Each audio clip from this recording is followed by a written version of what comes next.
हमारे मतभेद का कारण 15 सितंबर 1893। मैं आप लोगों को एक छोटी सी कहानी सुनाता हूँ। अभी जिन बाग्मी वक्ता महोदय ने व्याख्यान समाप्त किया है, उनके इस वचन को आप लोगों ने सुना है कि आओ हम लोग एक दूसरे को बुरा कहना बंद कर दें, और उन्हें इस बात का बड़ा खेद है कि लोगों में सदा इतना मतभेद क्यों रहता है।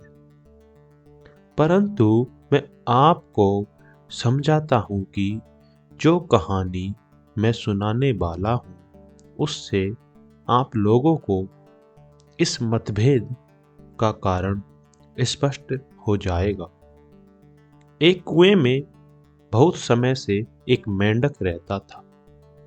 वह मेंढक वहीं पैदा हुआ और वहीं उसका पालन पोषण हुआ, पर फिर भी वह मेंढक छोटा ही था।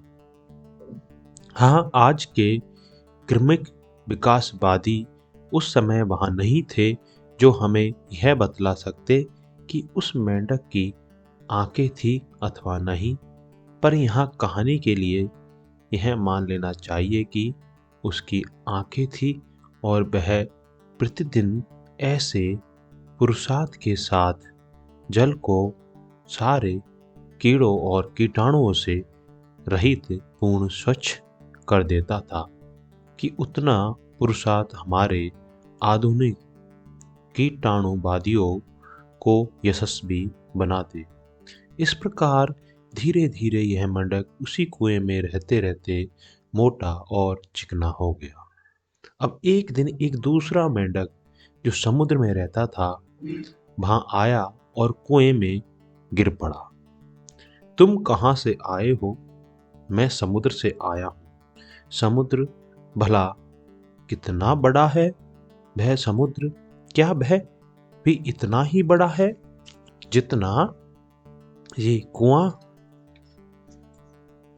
और यह कहते हुए उसने कुएं में एक किनारे से दूसरी किनारे की तरफ छलांग मारी। समुद्र वाले मेंढक ने कहा, मेरे मित्र, भला समुद्र की तुलना इस छोटे से कुएं से किस प्रकार कर सकते हो?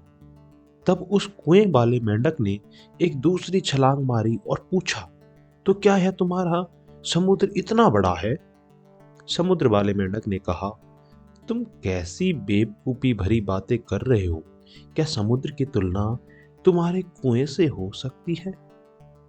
अब तो कुएं वाले मेंढक ने कहा, जा जा, मेरे कुएं से बढ़कर और कुछ हो ही नहीं सकता। संसार में इससे बड़ा और कुछ नहीं है। झूठा कहीं का, अरे इसे बाहर निकाल दो। यही कठिनाई सदैव बनी रहती है। मैं हिंदू हूं, मैं अपने क्षुद्र कुएं में बैठा यही समझता हूं कि मेरा कुआं ही संपूर्ण संसार है। ईसाई अपने क्षुद्र छोटे कुएं में बैठे हुए यही समझता है कि सारा संसार उसी के कुएं में है, और मुसलमान भी अपने क्षुद्र कुएं में बैठा हुआ उसी को सारा ब्रह्मांड मानता है। मैं आप अमेरिका वालों को धन्य कहता हूं कि क्योंकि आप हम लोगों को इन छोटे छोटे संसारों की क्षुद्र सीमाओं को तोड़ने का महान प्रयत्न कर रहे हैं, और मैं आशा करता हूं कि भविष्य में परमात्मा आपके इस उद्योग में सहायता देकर आपका मनोरथ पूर्ण करेंगे।